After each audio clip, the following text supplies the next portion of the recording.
Woo!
Roma on to the semifinals of the Europa League. Just watching the end scenes here. Ooh, oh, it feels so good. You could dedicate this win today, as the Curva Sud did, to Antonio De Falchi, who was the Roma supporter. 1989, suffers a heart attack, 17 years old. Tragedy, dies as a result of it. And that's what you see from, I'm going to share that quickly, the tifo that was set up real quick. Guys, outstanding match. 2/3 of it, you see Roma hang on. They let in just one goal, having scored two. A match where you would have thought it would be the reverse scoreline. Excellent. I'm just so pumped after this win. I think you are too. Wayne Gerard, thanks for joining in today, guys. Whether you are watching this recorded or live with me now, please make sure to write in a comment, throw in a like there, as well as share these streams on, if you can, for me, on Reddit, other forums, to your friends, whoever that might be. But I'm going to pull up this picture right now, what I'm talking about with De Falchi. Let's see, share screen, and there we are. So that's an incredible tifo there. And as I zoom in on the bottom right there, it says De Falchi. So what did that banner say? Pride of an entire curva, your name, our captain. So like you were like our leading light type of thing. Good stuff there. Incredible atmosphere, I thought, tonight at the Stadio Olimpico. Just overwhelming compared to like the San Siro, right? Roma goes there last week. It was almost quiet. You could hear the Roma choruses out singing the Milan fans, even in their home ground. There was some ultras stuff after the match too, or we talk about like these this dynamic between the ultras, and it's kind of fading out. At least in most of Italy, I start to feel like Roma's ultras, whether you love or hate them, and that's a whole different topic, but they're definitely the strongest in Italy. So that's just something that not only to keep an eye on, but something to acknowledge here. But back to the match, guys. I was just looking at some tweets coming in, just seeing what is going on. And you can see the cover of Forza Roma is going to be very celebratory. In fact, yes, some beautiful pictures from tonight. Great stuff. Dybala's goal was excellent. The build-up from Lukaku is awesome. But we're going to head into a few topics today. We are going to limit this stream to 30 minutes due to quality. I've decided that streams from now on are going to be subdued, or at least contained, because I do want this to be quality over quantity. We could talk for a million hours about nothing, but really I want there to be some some strength to the content that we're discussing. So I want this to be a little bit more directed. Like I said, keep those comments coming in. It's excellent to see you. It's also just as well to see everybody happy. That's a nice thing. Roma go on to these semifinals of the Europa League, and I want to check out some score lines there. My first question, I'm going to write this in. Who do you want to face in the Europa League in the semis? Put that right down there. Let's share this, and let's see what else is going on. I should say here. Share this tab instead. So that match between Marseille and Benfica is still going on, with Marseille the home team. Liverpool win 1-0, but what that means is Atalanta advance. And I think mathematically, no, we have to wait until Fiorentina. I think. Did Fiorentina win? Let me check that real quickly. Because if they did, Italy will have secured the 5th spot. They did. So Italy qualify for 5 spots now. This is big news. That's really big stuff right now, because that means at this moment in time, Roma will have advanced even in 5th place for the Champions League. That's excellent stuff. Let's see what else. I'm just trying to get the right share screen here. There it is. Okay, cool.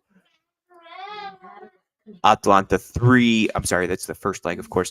Leverkusen, West Ham. I think West Ham advanced, right? No, Leverkusen advanced out of that. Frimpong gets that goal. He's going to be a big player. Jeremy Frimpong. Dutch, I believe. I think he's going to end up going to like Manchester United. Somebody really big this season. What else? Yeah, so it's going to be Liverpool, Leverkusen. We're still waiting on that result from Marseille, Benfica. That is in extra time right now. Looks like Marseille's got the majority of shots. What this means is you got your potential. Let's say Marseille or Benfica goes either or, it doesn't matter. I think if I had to look at this, my preferred, either one of these teams I would take. I think Atalanta is the biggest fish left in this tournament aside from Roma. I think right now, this is Roma's to lose. Roma should take the Europa League final. In my opinion, I think that they're the best team left. But nice to see you guys. Let's see what's up. KMR12. Hello, hello. Vincent's here. Pirates rock. Nice win. Yeah, the Selig red card. Was it a red card? That's another question I wanted to throw out here today. You might know more of the rules than I do as far as like if that's legitimately called or not.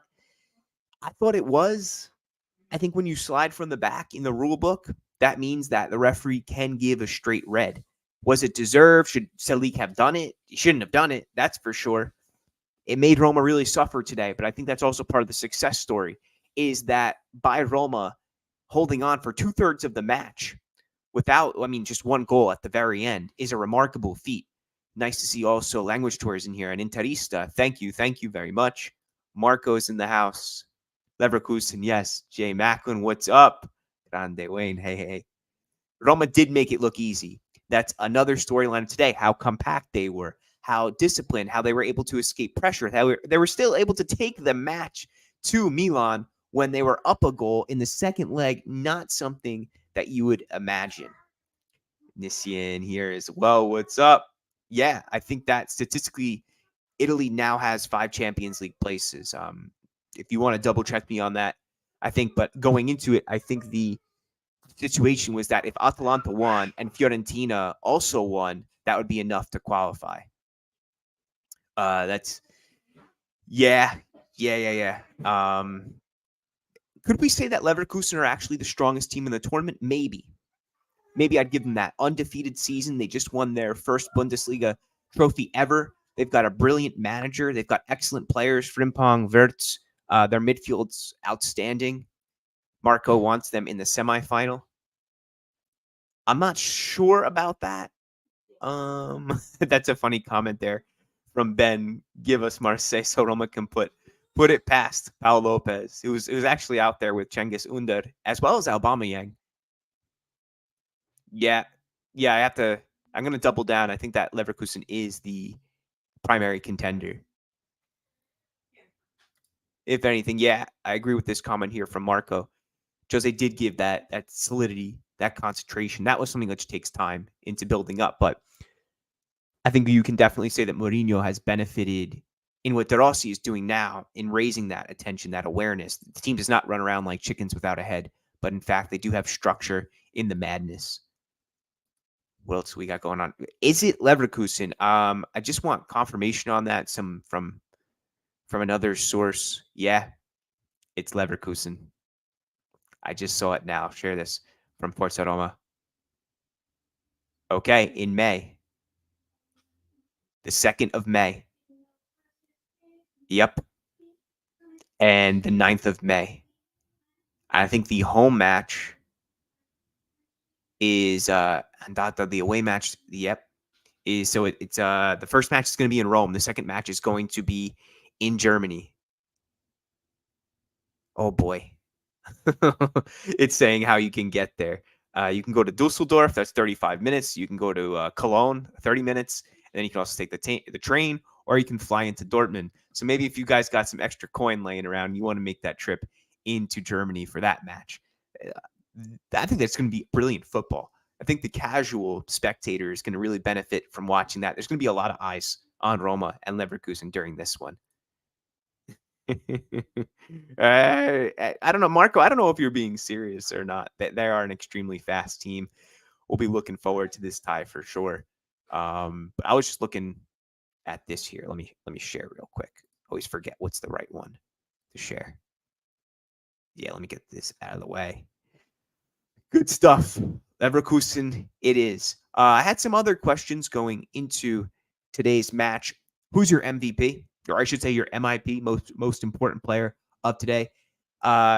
Is that the same today? Maybe a little bit. MIP, MVP. I always like to think, well, valuable isn't always the same as importance. Importance today, I think Chris Smalling stepped up big time, and Gianluca Mancini. So importance to this match, Mancini gets the goal, Smalling holds it down, and I think that was crucial. MVP, most valuable, I think is Dybala, of course, but the Lukaku also deserves a shout for today. Think of that second goal and how he's able to hold that ball up, passes it to Dybala, who scores off the deflection so nicely. Excellent angle there for him. So I think we've established one of my questions, which team was the best of the quarterfinals? I think that most of us are feeling like this is Leverkusen's, that they are the favorites. Also a shout there, I just saw El Shaarawy, which brilliant call by Marco. I forgot to give him some credit, but really worked his socks off today. I also want to throw out this question too at you. Will Stefano Pioli lose his job?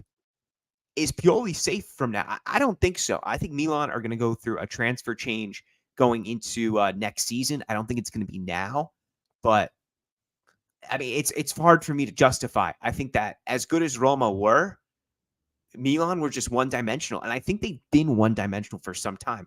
I think that the year they won the Scudetto, they weren't all that good. If you remember, Inter blew it on like the second last match day of the season, where the keeper, I think, was it Radu, right? He made like this crazy slip, and all of a sudden they were Inter were down and they blew the title. So to me, it's not that this Milan has been good and it's like the fall from grace. I think they've been consistently mediocre or like slightly above average. I mean, it's tough to say you could be mediocre. That's a little too cruel and win Serie A.